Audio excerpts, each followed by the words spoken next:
शांति। आज 4 मार्च 2024 की बाबा की साकार मुरली है। मुरली के महावाक्य है, मीठे बच्चे, तुम रॉयल कुल के रॉयल स्टूडेंट हो। तुम्हारी चलन बहुत रॉयल होने चाहिए, तब ही बाप का शो कर सकेंगे। प्रश्न है, विनाश के समय अंतिम पेपर में पास कौन होगा? उसके लिए पुरुषार्थ क्या है?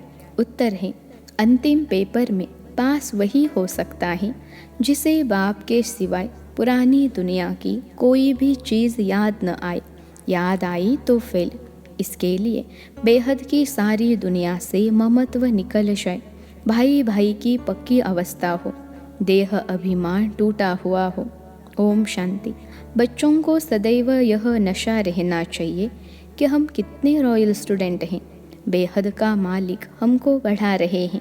तुम कितने ऊंच कुल के रॉयल स्टूडेंट हो, तो रॉयल स्टूडेंट की चलन भी रॉयल चाहिए, तब ही बाप का शो करेंगे।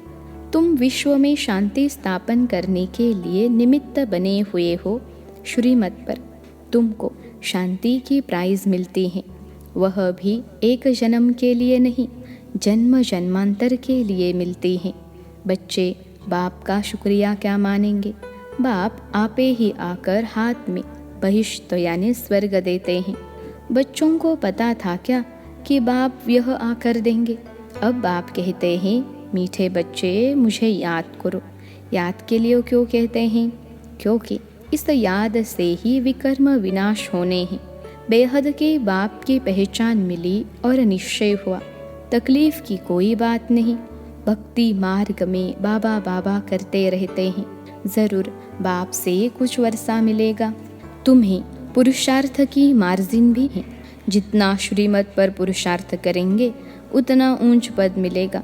बाप, टीचर, सदगुरु तीनों की श्रीमत मिलती हैं।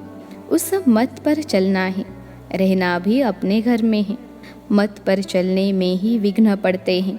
माया का पहला विघ्न है ही देह अभिमान। बाप कहते हैं, अपने को आत्मा समझो, फिर क्यों नहीं श्रीमत को मानते हो? बच्चे कहते हैं, हम कोशिश तो करते हैं परंतु माया करने नहीं देती। बच्चे समझते हैं, पढ़ाई में खास पुरुषार्थ ज़रूर चाहिए। जो अच्छे बच्चे हैं उनको फॉलो करना चाहिए। सभी यही पुरुषार्थ करते हैं कि हम बाप से ऊंच वर्षा ले लेवे। कांटे से फूल बनने के लिए याद की बहुत ज़रूरत है। 5 विकारों के कांटे निकल जाए तो फूल बन जाएंगे। वह निकलेंगे योग बल से। कई बच्चे सोचते हैं, फलाना ऐसे चला गया, शायद हम भी चले जाए, लेकिन उसे देख फिर पुरुषार्थ करना चाहिए। शरीर छोड़े तो बाबा की याद हो, वशीकरण मंत्र याद हो और कुछ भी याद न हो सिवाय एक बाप के, तब प्राण तन से निकले। बाबा, बस हम आपके पास आए कि आए। ऐसे बाबा को याद करने से आत्मा में जो कीचड़ा भरा हुआ होगा वह सब भस्म हो जाएगा। आत्मा में है तो शरीर में भी कहेंगे। जन्म जन्मांतर का कीचड़ा है, वह सारा जलना है। जब तुम्हारा कीचड़ा सारा जल जाए तब दुनिया भी साफ हो जाए। दुनिया से सारा कीचड़ा निकलना है तुम्हारे लिए। तुम्हें सिर्फ अपना कीचड़ा नहीं साफ करना है, सभी का कीचड़ा साफ करना है। बाबा को बुलाते ही हैं कि बाबा आकर इस दुनिया से कीचड़े को साफ करो, सारे विश्व को पवित्र बनाओ। किसके लिए? उस पवित्र दुनिया में तुम बच्चे ही तो पहले पहले राज्य करने आते हो। तो बाप तुम्हारे लिए तुम्हारे देश में आए हैं। भक्ति और ज्ञान में बहुत फ़र्क है। भक्ति के कितने अच्छे अच्छे गीत गाते हैं, परंतु किसका कल्याण नहीं करते हैं।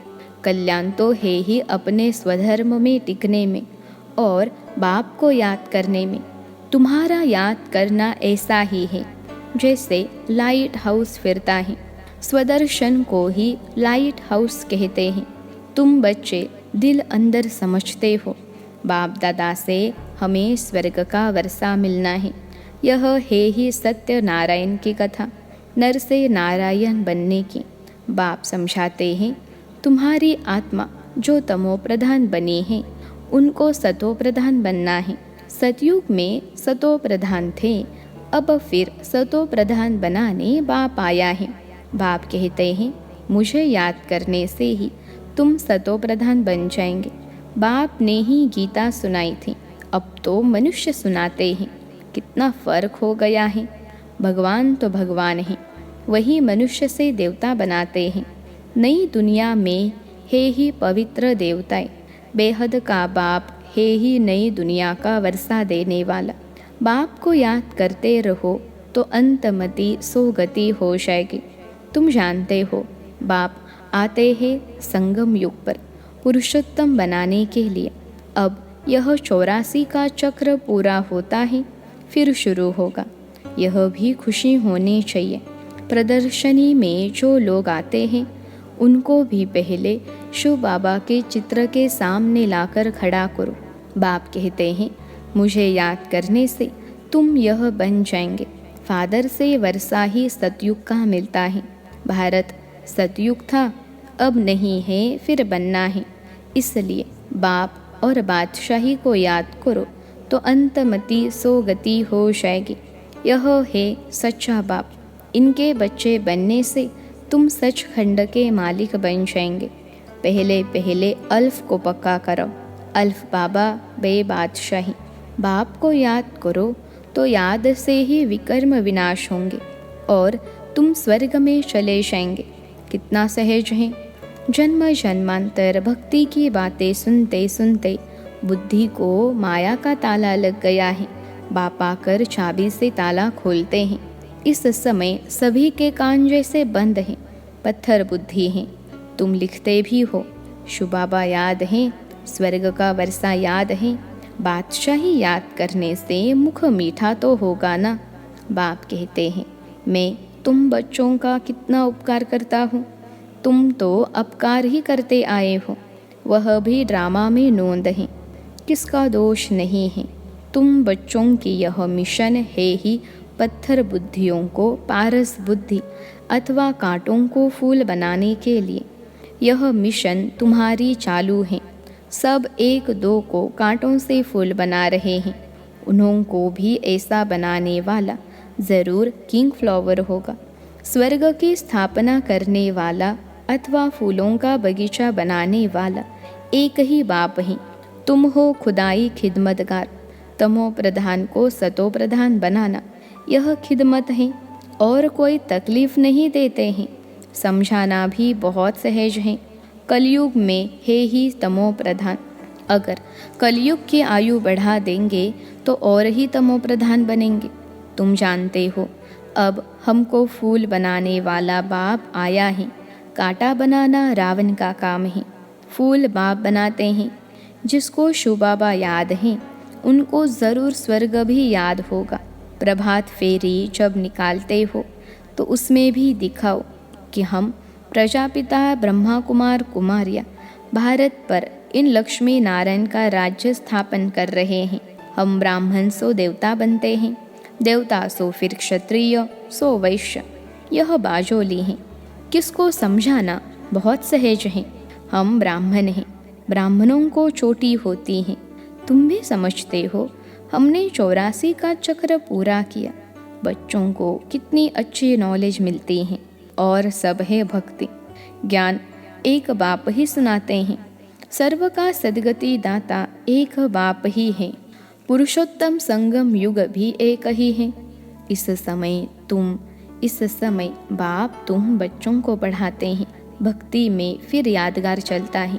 बाप ने तुम बच्चों को रास्ता बताया है कि यह पुरुषार्थ करने से तुम यह वर्षा ले सकते हो। यह पढ़ाई बहुत सहज है। नर से नारायण बनने की पढ़ाई है। कथा कहना रॉन्ग है, क्योंकि कथा में एम ऑब्जेक्ट नहीं होती है, पढ़ाई में एम ऑब्जेक्ट है। कौन पढ़ाते हैं? ज्ञान सागर बाप कहते हैं मैं आकर तुम्हारी रत्नों से झोली भरता हूँ। बेहद के बाप से तुम प्रश्न क्या पूछेंगे? इस समय सब है पत्थर बुद्धि, रावण को ही नहीं जानते। तुमको अब अक्ल मिलता है पूछने के लिए। मनुष्यों से पूछो आखिर रावण है कौन, कब से इनका जन्म हुआ, कब से जलाते हो? कहेंगे अनादि है। तुम अनेक प्रकार से प्रश्न पूछ सकते हो, वह भी समय आएगा तो पूछेंगे, कोई रेस्पॉन्स कर नहीं सकेंगे। तुम्हारी आत्मा याद की यात्रा में तत्पर हो जाएगी। अब अपने से पूछो, हम सतो प्रधान बने हैं, दिल गवाही देती है, अभी कर्मातीत अवस्था तो हुई नहीं है, होनी है। इस समय तुम बहुत थोड़े हो, इसलिए तुम्हारी कोई सुनते नहीं है और तुम्हारी बात ही न्यारी है। पहले पहले तो बताओ, बाप संगम युग पर आते हैं, एक एक बात जब समझे तब आगे बढ़ाओ। बहुत धैर्य से प्यार से समझाना है कि तुमको दो बाप हैं, लौकिक और पारलौकिक। पारलौकिक बाप से बेहद का वर्षा तब मिलता है जब सतो प्रधान बनते हो। बाप याद पड़े तो खुशी का पारा चढ़े। तुम बच्चों में बहुत गुण भरे जाते हैं। तुम बच्चों को बाप आकर क्वालिफिकेशन सिखलाते हैं, हेल्थ वेल्थ भी देते हैं, गुण भी सुधारते हैं, एजुकेशन भी देते हैं, जेल की सजाओं से भी छुड़ाते हैं। तुम बहुत ऊंचे रीति मिनिस्टर आदि को भी समझा सकते हो। समझाना ऐसा चाहिए जो उनको पानी पानी कर देना चाहिए। तुम्हारा ज्ञान बहुत मीठा है, प्रेम से बैठकर सुने तो प्रेम के आंसू आ जाए। हमेशा इस दृष्टि से देखो कि हम भाई को रास्ता बताते हैं। बोलो, हम श्रीमत पर भारत की सच्ची सेवा कर रहे हैं, भारत की सेवा में ही पैसे लगाते हैं। बाबा कहते हैं, दिल्ली में सेवा का घेराव डालो, विस्तार करो, परंतु अभी तक किसी को घायल किया नहीं है। घायल करने में योग बल चाहिए। योग बल से तुम विश्व के मालिक बनते हो, साथ साथ ज्ञान भी है। योग से ही तुम किसको कशिश कर सकेंगे। अभी बच्चे भाषण भला अच्छा करते हैं, परंतु योग की कशिश कम है। मुख्य बात है योग की। तुम बच्चे योग से अपने को पवित्र बनाते हो, तो योग बल बहुत चाहिए, उसकी बहुत कमी है। अंदर खुशी में नाचना चाहिए, यह खुशी का डांस है। इस ज्ञान योग से तुम्हारे अंदर डांस होती हैं। बाप की याद में रहते रहते तुम अशरीरी बन जाते हो। ज्ञान से अशरीरी होना है, इसमें गुम होने की बात नहीं। बुद्धि में ज्ञान चाहिए। अब घर जाना है, फिर राजय में आएंगे। बाप ने विनाश और स्थापना का साक्षात्कार भी कराया है। यह दुनिया सारी जली पड़ी है, हम नई दुनिया के लायक बन रहे हैं। अब घर जाना है, इसलिए शरीर में भी कोई ममत्व नहीं रहना चाहिए। इस शरीर से, इस दुनिया से उपराम रहना चाहिए। सिर्फ अपने घर को और राजधानी को याद करना है। कोई भी चीज़ में आसक्ति नहीं हो। विनाश भी कड़ा होने वाला है। जब विनाश होने लगेगा तो तुमको खुशी होगी। बस हम ट्रांसफ़र हुए कि हुए। पुरानी दुनिया की कोई भी चीज़ याद आई तो फेल। बच्चों के पास कुछ है नहीं तो याद क्या आएगा। बेहद की सारी दुनिया से ममत्व मिट जाए, इसमें मेहनत है। भाई भाई की पक्की अवस्था भी तब रह सकती है जब देह अभिमान टूट जाए। देह अभिमान में आने से कुछ न कुछ घाटा पड़ता है। देही अभिमानी होने से घाटा नहीं पड़ेगा। हम भाई को पढ़ाते हैं, भाई से बात करते हैं, यह पक्की टेव यानी आदत पड़ जाए। अगर स्कॉलरशिप लेनी है तो इतना पुरुषार्थ करना है, जब समझाते हो तब भी याद रहे कि हम सब भाई भाई हैं। सब आत्माएं एक बाप के बच्चे हैं। सब भाइयों का बाप के वर्षे पर हक है। बहन का भी भान न आए, इसको कहा जाता है आत्म अभिमानी। आत्मा को यह शरीर मिला है, उसमें किसका नाम मेल का, किसका फीमेल का पड़ा है। इनसे परे बाकी आत्मा है। सोचना चाहिए, बाबा जो रास्ता बताते हैं वह बरोबर ठीक है। यहाँ बच्चे आते ही है यह प्रैक्टिस करने। ट्रेन में किसको बैच पर समझा सकते हो। बैठकर एक दो से पूछो तुमको कितने बाप हैं, फिर उत्तर दो। यह है दूसरे का ध्यान खींचवाने की युक्ति। फिर तुमको दो बाप हैं, हमको तीन हैं। इस पारलौकिक बाप द्वारा हमको वर्षा मिलता है। तुम्हारे पास फर्स्ट क्लास चीज़ है, कोई कहे इससे क्या फ़ायदा है? बोलो हमारा फ़र्ज़ है अंधों की लाठी बन रास्ता दिखाना, जैसे नन्स सर्विस करती हैं तुम भी करो। तुमको बहुत प्रजा बनानी है, ऊंच पद पाने के लिए पुरुषार्थ करना है। तुम सबको चढ़ती कला का रास्ता बताते हो।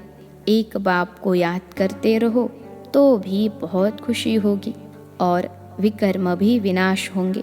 बाप से वर्षा लेना बहुत सहज है, परंतु बहुत बच्चे गफलत करते हैं। अच्छा, मीठे मीठे सिखिलते बच्चों प्रति माता पिता बाप दादा का याद प्यार और गुड मॉर्निंग। रूहानी बाप की रूहानी बच्चों को नमस्ते। हम रूहानी बच्चों की सिखिलते रूहानी माता पिता बाप दादा को याद प्यार, गुड मॉर्निंग और नमस्ते बाबा नमस्ते। धारणा के लिए मुख्य सार पहली पॉइंट है, अंत समय में पास होने के लिए इस शरीर और दुनिया से उपराम रहना है। किसी भी चीज़ में आसक्ति नहीं रखनी है। बुद्धि में रहे कि अब हम ट्रांसफ़र हुए कि हुए। दूसरी पॉइंट है, बहुत धैर्य और प्यार से सबको दो बाप का परिचय देना है। ज्ञान रत्नों से झोली भरकर दान करना है। कांटों को फूल बनाने की सेवा ज़रूर करनी है। आज का वरदान है, बाप और सेवा में मग्न रहने वाले निर्विघ्न निरंतर सेवाधारी भव।